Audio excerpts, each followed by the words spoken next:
Bueno, pues empezamos ahora con otra parte, con la siguiente unidad, la parte de disoluciones.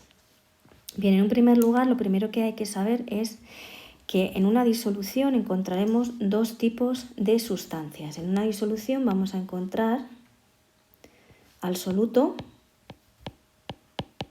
¿vale?, y al disolvente.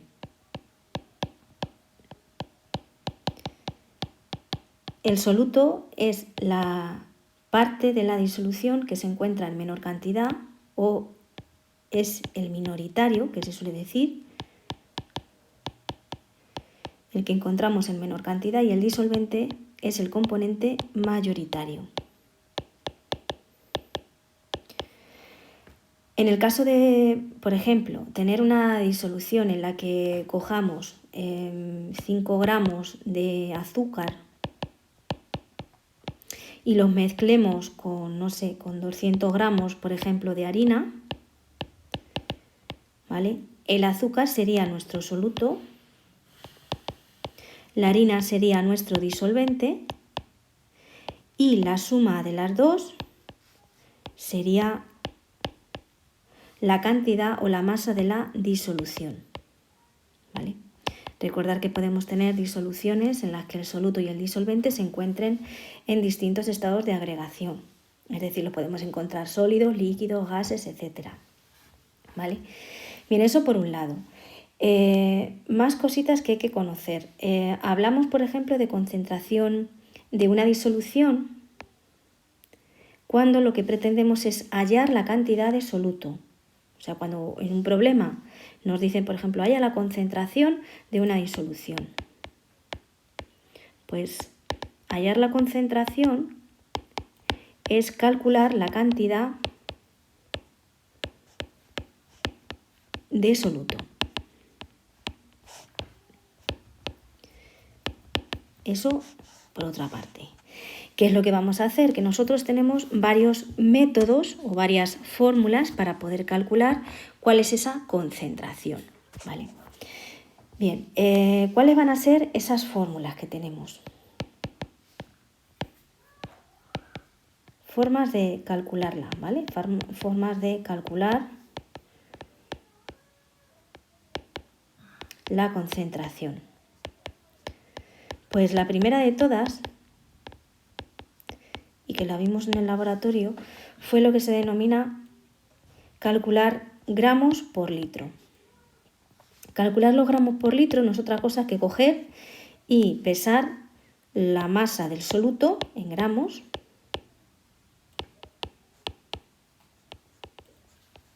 y aquí abajo vamos a poner el volumen en litros de la disolución. Normalmente aquí va a ser la única, ¿de acuerdo?, en la que, bueno, os va a generar o vais a tener directamente el volumen de la disolución, ¿vale? Otra forma de calcular la concentración es en porcentaje en masa. Vale. En este caso vais a tener un soluto sólido y un disolvente también sólido. Es decir, vais a tener arriba la masa del soluto. Podéis poner gramos o kilogramos, ¿vale? En el sistema internacional la masa va en kilogramos, os lo recuerdo, ¿vale? Y aquí abajo vamos a poner la masa de la disolución. Y os recuerdo que la masa de la disolución, también en kilogramos, que no se nos puede olvidar multiplicar por 100, la masa de la disolución es la masa del disolvente, la masa del soluto, más la masa del disolvente, como hemos visto hace un ratito, ¿vale? Es decir, habría que sumar las dos. Vale. La siguiente fórmula que tenemos es lo que se denomina el porcentaje en volumen. Y el porcentaje en volumen es una fórmula muy parecida al porcentaje en masa, pero en este caso para disoluciones que sean líquido-líquido. Arriba vamos a poner el volumen del soluto. Podéis dejarlo en litros, sistema internacional, o en mililitros. Y abajo, volumen de la disolución. Como es un porcentaje, va a ocurrir lo mismo que en el porcentaje en masa, que hay que multiplicarlo por 100. Y vuelvo a recordaros, ¿vale? Que el volumen de la disolución implica sumar el volumen del soluto más el volumen del disolvente. ¿Vale? Bueno, aquí se me olvida poner esto en litros. Lo que os comenté, lo bueno que tienen las fórmulas del porcentaje en masa y del porcentaje en volumen es que os permite a lo mejor tener las unidades de las masas no en el sistema internacional. Es decir, lo importante es tener, si tengo arriba gramos, abajo tener gramos. Si, por ejemplo, en el volumen tenemos arriba mililitros, pues abajo mililitros, de tal manera que las unidades se puedan ir. Recordar que los porcentajes son adimensionales, ¿vale?